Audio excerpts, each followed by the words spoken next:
مفتی صاحب، غیر مسلم لوگ یہ بڑا اعتراض کرتے ہیں کہ قرآن نے عورت کو کھیتی کیوں کہا ہے؟ عورت بچہ پیدا کرنے کی کیا کوئی مشین ہے؟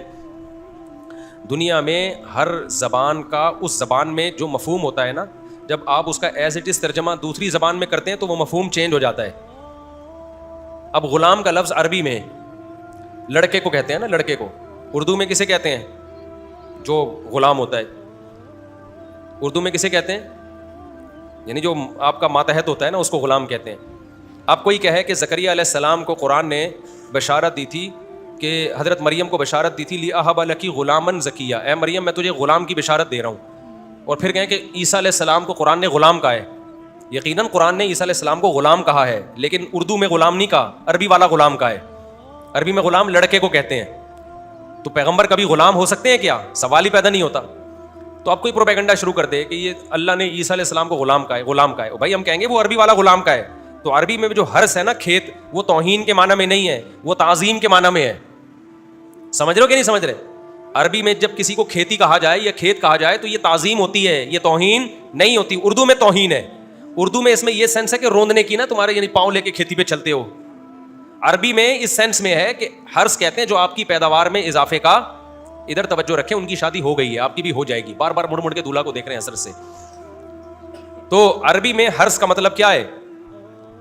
وہ زمین جو پیداوار کا ذریعہ بنتی ہے. اب آپ مجھے بتاؤ کہ جب کوئی شخص کسی زمین کا مالک ہو اور آپ اس کو بتاؤ کہ یہ زمین تمہاری ہے، یہ زمین کس کی ہے؟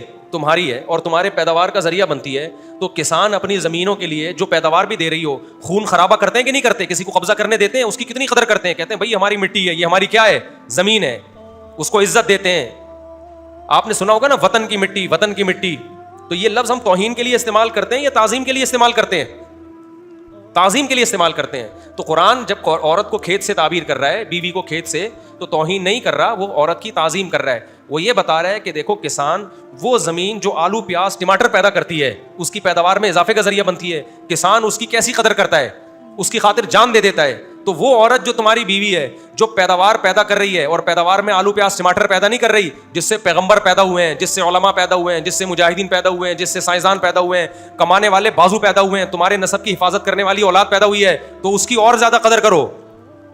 عورت کی سب سے بڑی کوالٹی جس کی وجہ سے اس کی قدر کی جائے گی وہ یہ ہے کہ وہ انسانوں کی نسل میں اضافہ کرتی ہے، گدھے گھوڑوں کی نسل نہیں بڑھاتی ہے. وہ نہیں آئی میرا خیال ہے بات سمجھ. اصل میں یہ جو فیملی پلاننگ والے ہیں نا، انہوں نے اس کو توہین کا لفظ بنایا ہے.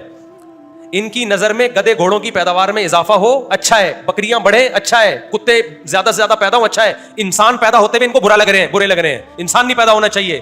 اسلام کہتا ہے عورت کا اتنا اونچا مقام اللہ کی نظر میں سب سے بڑی وجہ اس مقام کی ہے کہ یہ انسانوں کی پیدائش کا ذریعہ بنتی ہے. نہیں ہے یہ بات میرا خیال ہے. آج ہم جو یہاں بیٹھے، ہماری ماؤں نے ہم کو پیدا کیا ہے، تکلیفیں اٹھائی ہیں. سید الانبیاء صلی اللہ علیہ وسلم کی والدہ نے تکلیف اٹھائی تھی جو محمد صلی اللہ علیہ وسلم پیدا ہوئے. عیسیٰ ابن مریم کی ماں نے تکلیف اٹھائی ہے جس کے نتیجے میں عیسیٰ پیدا ہوئے. موسیٰ علیہ السلام کی ماں نے تکلیف اٹھائی ہے جس کے نتیجے میں موسیٰ پیدا ہوئے. آپ ٹھیک ہے، برے لوگ بھی پیدا ہوتے ہیں، برے لوگ بھی پیدا ہوتے ہیں، لیکن بروں کے گھر میں پیدا ہوتے ہیں. تو ہم بروں کو تھوڑی ترغیب دے رہے ہیں نسل بڑھانے کی. اسلام نیک لوگوں کو ترغیب دے رہا ہے، کس کی؟ نسل بڑھانے کی.